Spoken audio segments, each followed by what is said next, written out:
नमस्कार दोस्तों, एक बार आपका फिर से स्वागत है मेरे YouTube चैनल पे सर AK विद मोटिवेशन। आज हम कक्षा 10 के चैप्टर 6 पढ़ेंगे जिसका नाम है त्रिभुज ट्रायंगल। पहले तो दोस्तों ये नाम त्रिभुज है तो त्रिभुज कहते हैं किसको है, मतलब कि जो तीन भुजाओं से घिरी हुई बंद आकृति होती है दोस्तों उसको त्रिभुज कहते हैं। अब दोस्तों इसमें अपन ने एक थेल्स थ्योरम पढ़ी थी या बोधायन थ्योरम पढ़ी थी, वो आप मेरे यूट्यूब चैनल पे इस पे पीछे इसका वीडियो डाला हुआ है, वो आप देख सकते हो। अब अपन पढ़ेंगे दोस्तों 6.1। 6.1 में पहले में दिया हुआ है कि सभी वर्त समरूप होते हैं। एक इसमें सर्वांग सम, देखो दोस्तों समरूप सर्वांग सम में अंतर क्या होता है। समरूप होता है एक आकृति के रूप में, ये ऐसी आकृति तो ये ऐसी आकृति इसके समरूप आएगी। ये लो सर्कल आएगा तो इस सर्कल के समरूप ये सर्कल ये हो गया। अब सर्वांग संगता के दोस्तों नियम होते हैं, इसके नियम अपन पढ़ते हैं जैसे कि S S S A S A S, मतलब कि जिसमें तीनों साइड इक्वल हो। तीनों साइड मतलब तीनों भुजा जिसमें बराबर होती है वो होता है एस एस एस नियम। ए नियम क्या होता है, जिसमें तीनों कोण बराबर हो, जिसमें दोस्तों तीनों कोण बराबर हो, मतलब कि एंगल एंगल एंगल। अब एस में मतलब कि एक साइड फिर एक एंगल फिर एक साइड, जिसमें एक साइड एक एंगल इक्वल हो तो वो एस रूल लग जाता है उसमें। ये सर्वांग संगता के नियम है, मतलब कि उसमें प्रूव करना पड़ेगा आकृति में देख के कि अपने को क्या कहना चाहता है कि जिसमें तीनों साइड, जैसे कि मान लो कि ये अपन ने एक त्रिभुज लिया, इस त्रिभुज की ये तीनों साइड अपन ने इक्वल कर दी ए बी सी, तो अपन ने क्या किया A B equal B C equal A C, तो इसमें तीनों साइड इक्वल है तो कौन सा रूल लग गया, एस रूल लग गया, कॉन्ग्रुएंस रूल। अब इसका जैसा एक त्रिभुज ये ले लिया, ये पी क्यू आर ले लिया, मान लो इस साइड की इक्वल ये साइड, इन दोनों साइड की इक्वल ये साइड, इन इस तीनों साइड की तीसरी साइड की इक्वल ये तीसरी। इसका मतलब कि ए बी इक्वल क्या हो गया पी क्यू, और बी सी इक्वल क्या हो गया क्यू आर, और ए सी इक्वल क्या हो गया पी आर। तो ये दोस्तों रूल लग गया अपने पास एस एस एस। अब इसमें दोस्तों क्या करें कि दो तो साइड इक्वल कर दे, मान लो कि ए बी साइड के इक्वल अपन ने कौन सी पी क्यू साइड कर दी, और बी सी साइड के इक्वल अपन ने क्यू आर साइड कर दी, और इस बार अपन ने क्या किया कि angle A equal angle P बना दिया, तो angle A equal angle P. तो दोस्तों रूल कौन सा लग गया, दो साइड इक्वल की एक एंगल, तो एस ए एस या ए एस मान लो या एस ए एस मान लो, साइड एंगल साइड रूल लग गया। ऐसे ही दोस्तों ए मतलब कि एंगल ए, ये लो तीनों एंगल, मतलब एंगल ए के equal angle P, angle B के equal angle C, angle C के एंगल बी के equal angle Q, angle C के इक्वल दोस्तों एंगल क्या है आर। तीन एंगल इक्वल किए मतलब कौन सा रूल लगा ए। ये थे दोस्तों अपने पास कॉन्ग्रुएंस रूल। तो आप दोस्तों अब देख सकते हो कि अपन ने ये कितना काम किया, इतना ये आपको समझ में आया। पहले इसका ये थोड़ा बेसिक था, ये बेसिक समझना दोस्तों जरूरी हो जाता है।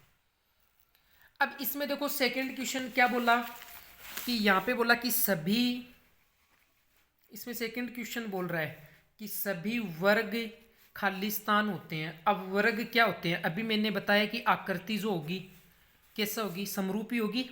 आकृति के लिए कोई भी आ जाए तो समरूप आपको करना है। फिर तीसरा आया इसके अंदर कि सभी खालिस्तान, बोला कि त्रिभुज समरूप होते हैं, सभी त्रिभुज समरूप होते हैं, त्रिभुज समरूप होते हैं। असमरूप त्रिभुज कौन से होंगे इनमें से बताना है, या समद्विबाहु त्रिभुज होगा या समबाहु होगा। देखो समद्विबाहु और समबाहु त्रिभुज में क्या अंतर है, पहले अंतर समझो। समद्विबाहु और समबाहु त्रिभुज, देखो सम मतलब समान, द्वि मतलब दो, जिसकी दो भुजा समान, समान कितनी भुजा, दो भुजा समान होती है, मतलब कि टू साइड जिसकी इक्वल होती है वो समद्विबाहु त्रिभुज होता है। एक समबाहु त्रिभुज होता है। सम मतलब कि समान, बाहु मतलब भुजा, सभी भुजाएं समान होती है, जिसमें सभी भुजा जिसमें क्या हो, समान हो। तो जिसमें सभी भुजा समान होगी वो एक दूसरे के ऊपर अध्यारोपित होगा दोस्तों। तो एक दूसरे पर अध्यारोपित होगा तो यहाँ पे क्या आएगा, इसका मतलब समबाहु त्रिभुज आएगा इन दोनों ऑप्शनों में से, समद्विबाहु और समबाहु में से। फिर देखो दोस्तों बुक में देखो आप, यहाँ पे मैंने आपको यहाँ पे बोला कि भुजाओं की समान संख्या वाले दो बहुभुज समरूप होते हैं यदि उनके संगत कोण मतलब बराबर होने चाहिए। जैसे कि दोस्तों आपको संगत कोण का ये माजरा बताता हूँ कि ये मान लो कि एक ऐसे हुआ संगत कोण मतलब एक ही लाइन पे बने कोण संगत कोण हो गए दोस्तों, तथा उनकी संगत भुजाएं भी, उनकी संगत भुजाएं मतलब ये भुजा बराबर है तो इनकी संगत, ये तो आमने सामने हो गई, तो ये बराबर है तो ये बराबर, मतलब एक वर्ग के रूप में हो गया। तो ये था दोस्तों आपका 6.1 में पहला क्वेश्चन। आप मेरे YouTube चैनल पे दोस्तों लगातार बने रहे और आप इनको देखते रहे। अब देखो दोस्तों क्वेश्चन नंबर 2 का क्या बोला कि निम्नलिखित के दो भिन्न भिन्न उदाहरण लिखिए। समरूप आकृति के दो उदाहरण। समरूप आकृति, अभी मैंने आपको बताया कि समरूप आकृति कौन सी होती है। तो देखो समरूप आकृति के दो उदाहरण देखो अपन कौन कौन से लिख सकते हैं। एक तो अपन देखो मतलब कि जिसकी चारों भुजाएं समान, मतलब समबाहु इक्विलेटरल ट्राइंगल, मतलब कि समबाहु त्रिभुज हो गया, ये समरूप में आता है, अभी अपन ने किया है, समबाहु त्रिभुज हो गया, ठीक है। इनकी मतलब सिमिलियर जो फिगर होती है वो आता है। और एक अपन ने अभी देखो स्क्वायर में अभी किया था कि जिसकी संगत कोण भी बराबर होती है और संगत भुजा भी, ये संगत कोण भी बराबर होंगे तो ये संगत भुजा भी क्या होगी, बराबर। इसका मतलब एक क्या आ गया अपने पास उदाहरण, वर्ग आ गया। उसके बाद में 2 नंबर में बोला ऐसी आकृतियां जो समरूप नहीं है, समरूप नहीं है। अब समरूप नहीं है इन आकृतियों के लिए अपने को दोस्तों इनका एग्जाम्पल क्या होगा। एक तो देखो दोस्तों अपने पास पहला हो गया एक तो चतुर्भुज। चतुर्भुज में एक तो समांतर चतुर्भुज या समचतुर्भुज मान लो, समांतर चतुर्भुज मान लो। और उसके बाद में ये सिमिलियर नहीं होता। और एक अपने पास समचतुर्भुज हो गया जिसकी सभी भुजाएं समान होती है। ये इसके एक उदाहरण हो गए दोस्तों। इसी के साथ अपने को क्वेश्चन नंबर 3 यहाँ पे बोला कि बताइए कि निम्नलिखित में त्रिभुज में समरूप है या नहीं है। पहले अपने पास दोस्तों देखो अपने पास क्या दिया हुआ था, अपने पास एक ऐसी आकृति दी हुई थी। इस आकृति में बताना है कि ये चतुर्भुज समरूप है या नहीं है। अभी देखो आपको मैंने कंडीशन बता रखी है, इधर दिया 1.5, ये PQ सेंटीमीटर, ये R, ये भी 1.5, ये भी 1.5, ये भी 1.5, ये S, इसमें सारी 1.5 है।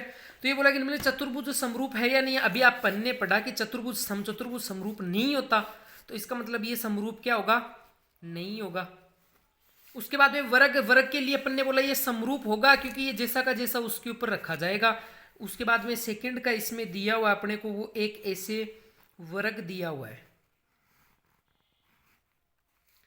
उस वर्ग में क्या है दोस्तों, A, B और C, अपने पास D दिया हुआ है, ये 3 सेंटीमीटर, ये 3 सेंटीमीटर। देखो समान तो इसके सारी भुजाएं इक्वल है, लेकिन इसके क्या संगत कोण भी इक्वल है, इनके संगत कोण इक्वल नहीं होंगे।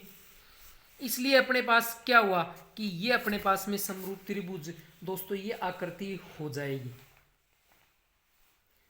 लेकिन नहीं दोस्तों ये भी नहीं होगी, सॉरी, क्योंकि इसमें ये एक दूसरे पर अध्यारोपित नहीं होती, क्योंकि इसकी सभी भुजाएं समान है, इसकी भी समान है, तो इसलिए ये समरूप आकृति नहीं होगी। ये सिर्फ किस में पूछा है, ये अपने को चतुर्भुज में पूछा, तो चतुर्भुज में ये दोनों ही नहीं है। इसी के साथ अपनी ये 6.1 है ना ये दोस्तों समाप्त होती है। इसके बाद में अपन 6.2 करेंगे, उसके लिए अपन नेक्स्ट वीडियो डालेंगे। अगला वीडियो में 6.2 में आपको दिखा देंगे। और आप मेरे YouTube चैनल पे बने रहें और आप इस मेरे चैनल को लाइक, शेयर एंड सब्सक्राइब ज़रूर करें। इसके बाद मैं आपको 6.2 करवा दूंगा। लगातार आपके साथ जुड़ा रहूँगा, आप मेरे साथ जुड़े रहे और मेरे YouTube चैनल को देखते रहे। थैंक यू दोस्तों, धन्यवाद दोस्तों।